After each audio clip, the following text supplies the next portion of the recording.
मला बघायचं पण काही दिसत लहानपणी दोऱ्याच्या उड्या मारायच्या होत्या ना, हाईट वाढली असती. गप्पा बसा. मला खरं सांग, रिक्षाच्या ब्रेक पर्यंत पाय पोचतो का तुझा? डोक्यात जाऊ नको तू. तेवढीच काम आहे मला. गप्पा बस. अरे मोठी हळू बोल आणि तुला सांगतोय मी. मोठी आली. माझ्या ताईला धुळीत बसवतात. तुझ्या आत्याला काही कळत नाही का? असं आलेल्या व्यक्तीला धुळीत कोण बसवता? आत्याबद्दल एक शब्दही खपून घेणार नाही आम्ही. हो ना, मग असं कोणीतरी कृत्य करू नये की कोणीतरी काहीतरी बोलेल. बाजूलो बाजूला हो म्हणजे हे सगळं काय चाललंय? हे बघ, हे सगळं खूप चुकीचं चाललंय, कळलं ना? सुनू यार, काय करतीयस तू? मधु परीक्षा घेतीयस की टॉर्चर करतीयस? हा दादा. हॅलो दीप, अरे काय चाललंय खाली? मगाशी कसला आवाज आला? अरे काही नाही, ते ॲक्च्युली बाहेरून आवाज आला ती इकडे. आणि आत्या परीक्षा घेते ना प्रीतीची, तर तेच व्यवस्थित चालू आहे. तू टेन्शन नको घेऊ, तू थांब. मी कळवत राहतो तुला. हां हां हां. म्हणजे आत्या अशी का बघतेय?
तुला असा त्रास देताना मला खूप त्रास होतोय, पण माझ्या स्वरासाठी तू योग्य मुलगी आहेस की नाही हे मला पाहायचंय.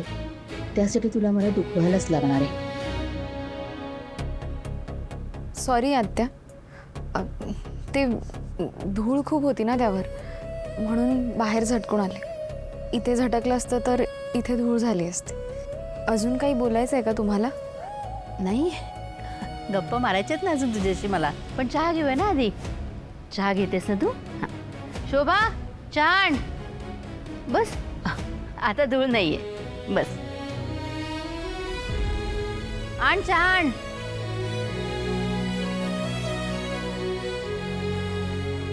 ठेव, घे.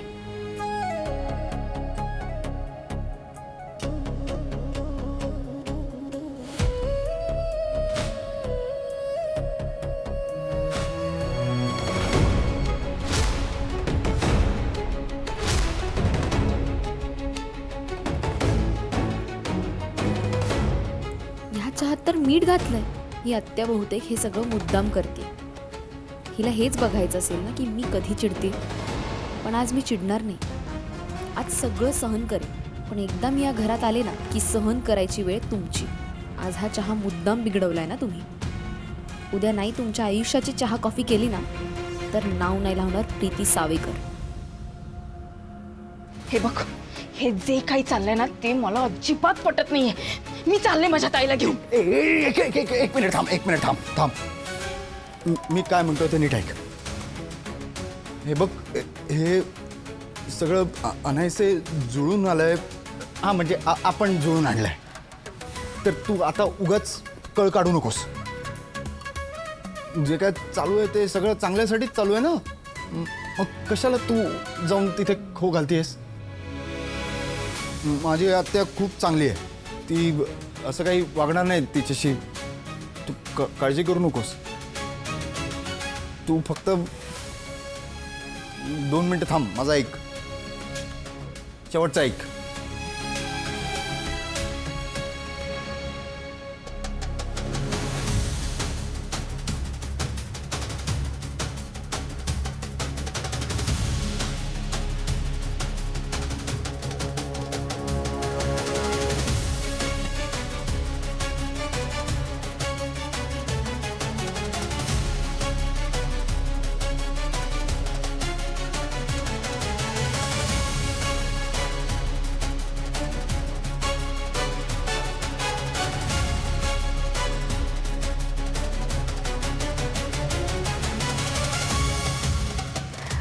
आत्या, अजून काही बोलायचं आहे का वधू परीक्षेसंदर्भात? प्रीती, हे जे काही चाललंय ते न समजण्या इतकी दूधखुळी नाहीयेस तू. मला अगदी खरं सांग, हे काय चाललंय तुला खरंच कळत नाहीये? तू इथे आल्यापासून मी तुझ्याशी वाईट वागतेय, हे समजत नाहीये का तुला? नाही. कसं वाटलं ना, राग आला मला, पण मग मी सुद्धा विचार केला, कदाचित तुम्ही मला हेच शिकवायचा प्रयत्न करत असाल की आयुष्यात पुढे अशी बरीच संकटं येते, पण डोकं शांत ठेवून असाच मार्ग काढायचा. आत्ता जर का मला या गोष्टींना नीट तोंड देता आलं नाही, तर पुढे अचानक येणाऱ्या संकटांना कसं काय तोंड देईन, हेच बघायचं असेल ना तुम्हाला. आत्या, तुम्ही अजिबात काळजी करू नका. आत्ता जशी मी शांत आहे ना, तशीच पुढे सुद्धा डोकं शांत ठेवून सगळ्या गोष्टींना सामोरे जाईल. हेच माझ्या दादाने मला शिकवलं.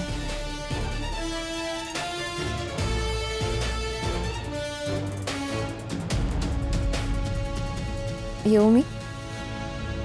हो, ये.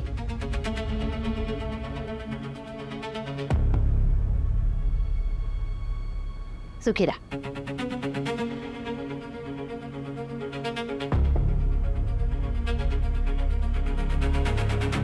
हे सगळे श्रीमंत लोक असेच असतात काय? जरा 2 शब्द प्रेमाने बोलले तर लगेच पाघळले. हिच्या चेहऱ्यावर तर दिसतंय की हिला माझ्या बोलण्यावर विश्वास बसलाय. ते येते मी आत्ता.